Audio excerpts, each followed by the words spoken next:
Hello குட்டீஸ், welcome to kids entertainment channel. வாங்க ஸ்டோரிக்குள்ளே போகலாம். ஒரு அழகான காட்டில் ஒரு ஈஸ்வரிக்காகவும் வாழ்ந்துக்கிட்டு இருந்துச்சு. அது அதோட கூட்டில் சாப்பாட்டுலாம் சாப்பிட்டுட்டு அதிலையே போட்டு ரொம்ப அசிங்கமாக வச்சுருந்துச்சு.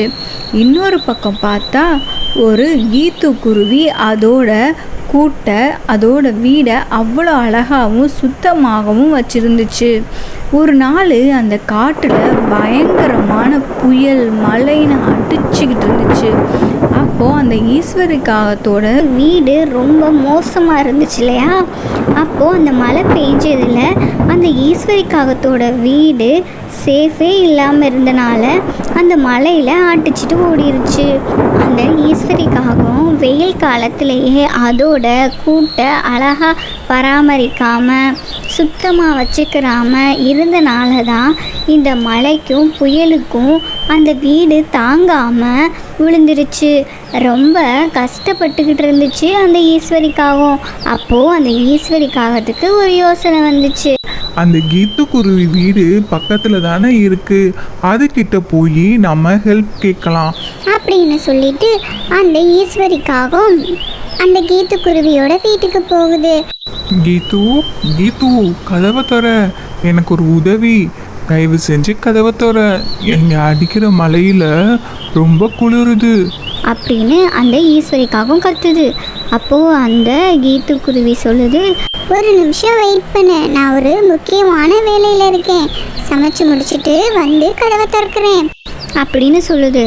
அப்போது அந்த காகம் ரொம்ப குளிரில் நடுங்கிக்கிட்டு இருந்துச்சு. அந்த ஈஸ்வரிக்காகவும் கீத்து தயவு செஞ்சு கதவை தர, என்னால் இதுக்கு மேலே இந்த குளிரை தாங்க முடியல அப்படின்னு சொன்ன உடனே அந்த கீத்து வேகமாக வந்து கதவை திறக்குது. என்ன ஈஸ்வரிக்காகவும், ஏன் இவ்வளோ அவசரமாக வர, ஏன் உன் வீடு என்னாச்சு அப்படின்னு கேட்குது. அதுக்கு அந்த ஈஸ்வரிக்காகவும் சொல்லுது, என்னோட வீடு இந்த புயல் மழையில அடிச்சுட்டு போயிருச்சு கீத்து, அதனால தான் என்னால் குளிரை தாங்க முடியல.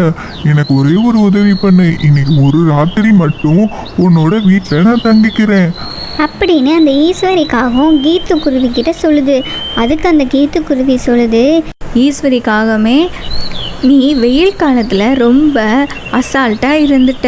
எல்லாரும் அவங்கவுங்க வீட்டை பராமரித்து பாதுகாத்துட்டு வந்தாங்க. அதனால் இப்போ அவங்க எல்லாருமே இந்த மழைக்கும் புயலுக்கும் ரொம்ப பத்திரமாக அவங்க வீட்டில் இருக்காங்க. ஆனால் இப்போ உன்னோட நிலைமையை பார்த்தியா? அதான் அந்தந்த நேரத்தில் நம்ம செய்ய வேண்டிய வேலைகளை ஒழுங்காக செய்யணும் அப்படின்னு ஈஸ்வரிக்காகத்தை கீத்து குருவி வையுது. அதுக்கு அந்த ஈஸ்வரிக்காக சொல்லுது, நீ சொல்றதெல்லாம் ரொம்ப கரெக்டு தான் கீத்து, நான் பண்ணது மிகப்பெரிய தப்பு.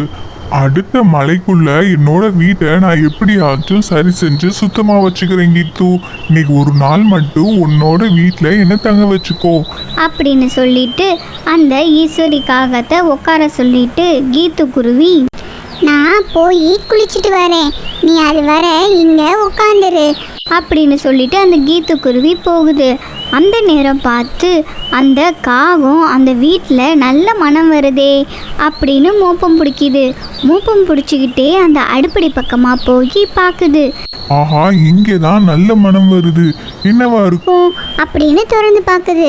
பார்த்தா அந்த கீத்து குருவி அவங்க குடும்பத்தில் இருக்கிறவங்களுக்காக பிரியாணி செஞ்சு வச்சுருந்துச்சு.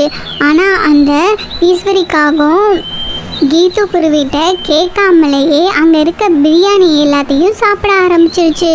அப்போது அங்கேருந்து வந்த அந்த கீத்து குருவி, ஏய் ஈஸ்வரிக்காகவே என்ன பண்ணிக்கிட்டு இருக்க, உனக்கு பிரியாணி வேணும்னா என்கிட்ட கேட்க வேண்டியதானே, அதுக்கு நீ இப்படியா எல்லாத்தையும் நீ சாப்பிடுவ, அப்போ எங்கள் வீட்டில் இருக்கிறவங்களுக்கு குழந்தைகளுக்கெல்லாம் நாங்கள் என்ன பண்ணுறது, இப்போது சரியான மழைக்காலம், எங்கள் கிட்ட இருக்கிறத வச்சு தான் இந்த உணவை நான் தயார் பண்ணேன், நீ இப்படி பண்ணிட்டேல, இப்போ எங்கள் வீட்டில் இருக்கிறவங்களுக்குலாம் யார் சாப்பாடு போடுவா, உனக்கு அறிவு இருக்கா இல்லையா, உனக்கு போய் வீட்டில் இடம் கொடுத்தேன் பாரு, ஒழுங்கா இங்கேருந்து நீ ஓடிடு அப்படின்னு சொல்லி அந்த ஈஸ்வரிக்காகத்தை அந்த கீத்து குருவி பற்றி விட்டுருது. அந்த கீத்து குருவி ரொம்ப ஃபீல் பண்ணுச்சு. இந்த ஈஸ்வரிக்காகத்தை வீட்டுக்குள்ளே விட்டதே ரொம்ப தப்பாக போச்சு, இப்போ நமக்கு தான் பெரிய தலைவலி அப்படின்னு புலம்பிக்கிட்டு இருக்கு. ஓகே குட்டீஸ், இந்த கதை மூலியமாக என்ன தெரிஞ்சுக்கிட்டோம்னா, நம்ம ஆபத்தான நேரத்தில் நமக்கு ஒருத்தவங்க உதவி பண்ணனா அவங்களுக்கு என்றைக்குமே நன்றியாக இருக்கணும். எப்பயும் அவங்களுக்கு ஒரு பிரச்சனையை உருவாக்கி விட்டுறக்கூடாது. ஓகே குட்டீஸ், நம்ம சேனலை மறக்காமல் சப்ஸ்கிரைப் பண்ணிடுங்க. பாய்.